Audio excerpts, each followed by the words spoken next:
भारत के startup ecosystem में एक नई एनर्जी लौट रही है। बायजूस और पेटीएम जैसी पुरानी दिग्गज कंपनियां भारी चुनौतियों का सामना कर रही हैं, लेकिन जेप्टो, स्विगी और ओला इलेक्ट्रिक जैसी नई कंपनियां तेजी से उभर रही हैं। आज कॉरपोरेट दुनिया में हम बात करेंगे इस संभावना की कि भारत में 2026 में अगला डेकाकॉर्न कौन बनेगा। इंडियन स्टार्टअप जगत में एक नई हलचल महसूस हो रही है। इस साल की शुरुआत में ही ऐसा लगता है मानो फंडिंग की सर्दी धीरे धीरे खत्म हो रही है और नई कंपनियां फिर से आसमान छूने को तैयार हैं। कुछ साल पहले बायजूस और पेटीएम जैसी कंपनियां इंडियन यूनिकॉर्न्स का चेहरा थीं, लेकिन उनके सामने आई चुनौतियों ने इस पूरे इकोसिस्टम को झकझोर कर रख दिया।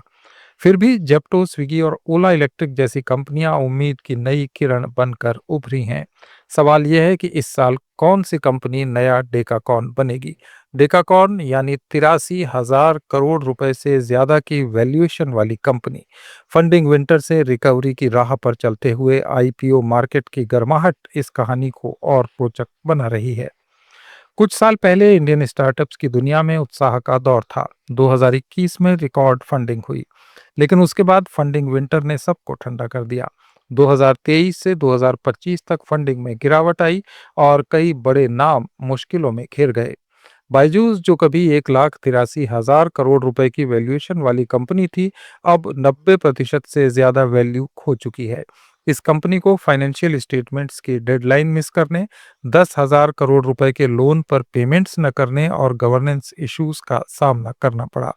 इसी तरह पेटीएम, जिसने 2021 में भारत का सबसे बड़ा आईपीओ लॉन्च किया था, अब 80% से ज्यादा स्टॉक वैल्यू गंवा चुकी है।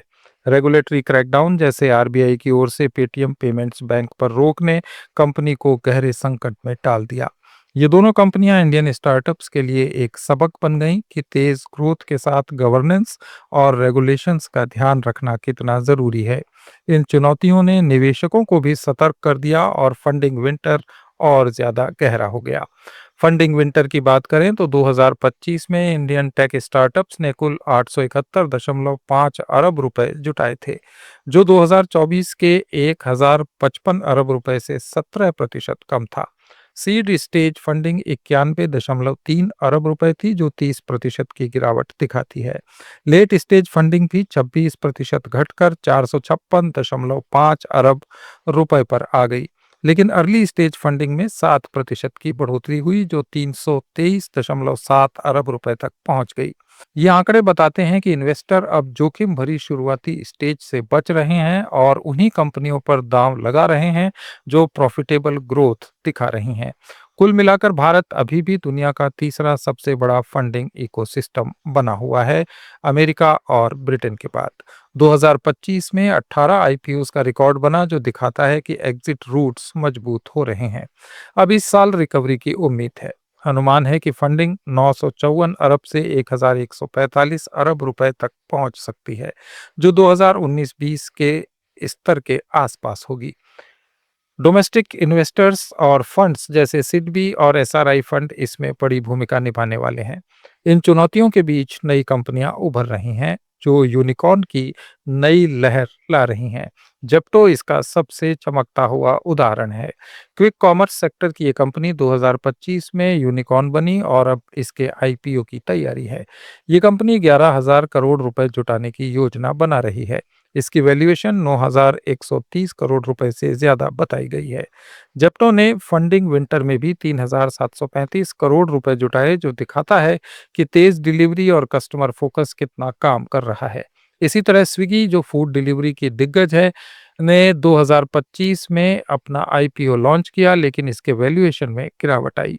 आईपीओ के समय शेयर प्राइस 390 रुपए था, लेकिन अब ये 20% नीचे ट्रेड कर रहा है।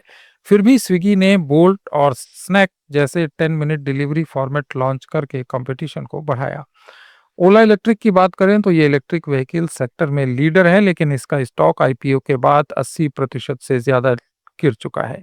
कंपनी ने पिछले साल 5% वर्कफोर्स को निकाल दिया और नए प्रोडक्ट्स पर फोकस किया। ये अपडेट्स बताते हैं कि चुनौतियां हैं, लेकिन इनोवेशन आवश्यक है। आईपीओ मार्केट 2026 में और तेज हो सकता है। 2025 में 48 स्टार्टअप्स ने आईपीओ की तैयारी की और कुल 50,000 करोड़ रुपए की लिस्टिंग्स की उम्मीद थी। 2026 में ये संख्या बढ़ सकती है क्योंकि फोन पे, ओयो, रेजर पे, बोट, शेडो फैक्स और क्योर फूड्स जैसी कंपनियां लाइन में हैं। फोन पे, जो फिनटेक के दिग्गज है, 12,000 करोड़ रुपए का आईपीओ लाने की योजना बना रही है। इसकी वैल्यूएशन 1,24,500 करोड़ रुपए बताई जा रही है। जेप्टो के अलावा फ्लिपकार्ट, जो ई कॉमर्स का बड़ा नाम है, इस साल आईपीओ की ओर बढ़ रहा है। ये कंपनी सिंगापुर से इंडिया रिवर्स फ्लिप कर रही है। अनुमान है कि ये 50,000 करोड़ रुपए से ज्यादा जुटा सकती है। ओयो, जो ट्रेवल टेक में है, 6,650 करोड़ रुपए का आईपीओ प्लान कर रही है। इन आईपीओ से निवेशकों को एग्जिट मिलेगा, जो फंडिंग साइकिल को मजबूत बनाएगा। कुल मिलाकर इस साल 20 से ज्यादा स्टार्टअप आईपीओ का रिकॉर्ड टूट सकता है। और अब सवाल डेकाकॉन का है। डेकाकॉन वो कंपनी होती है जिसकी वैल्यूएशन 83,000 करोड़ रुपए से ऊपर हो। इस साल कौन बनेगा डेकाकॉन? फोन पे सबसे आगे लगता है क्योंकि इसकी वैल्यूएशन पहले से ही काफी है और ये आईपीओ में छलांग लगा सकती है। जेप्टो भी क्विक कॉमर्स में तेजी से आगे बढ़ रही है।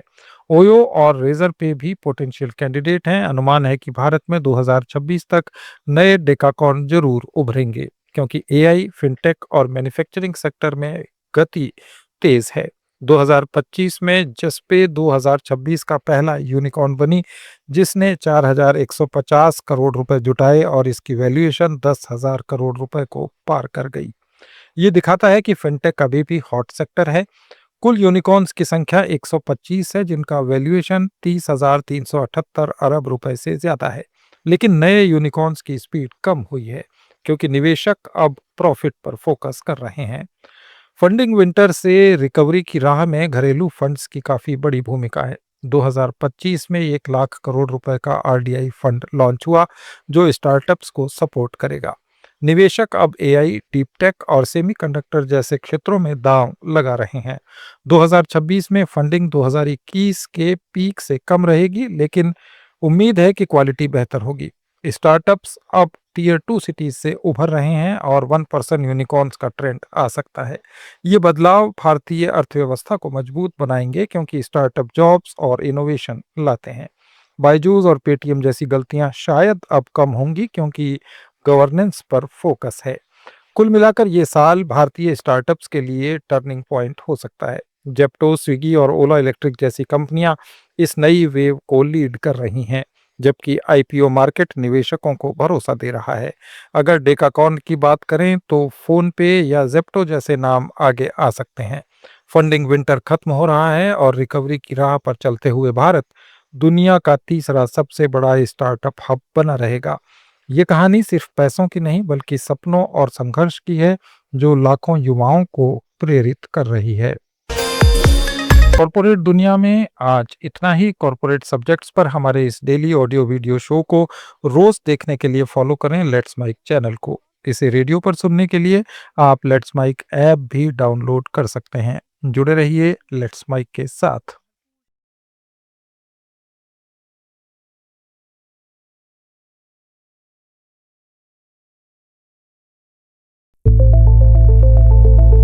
It's time for news.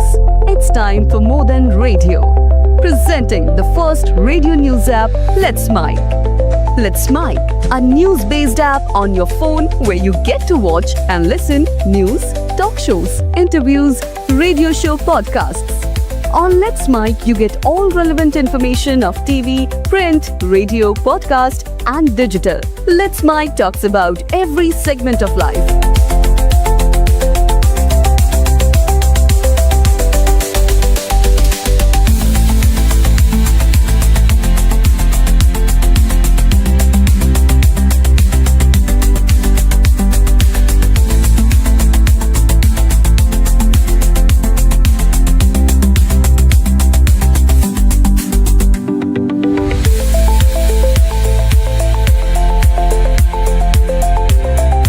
Download the app now from Play Store. Available both on Android and iOS mobile phones. Follow us on YouTube, Instagram, Twitter, LinkedIn, Facebook, Telegram, WhatsApp, Snapchat. Let's talk, let's connect, and let's Mike.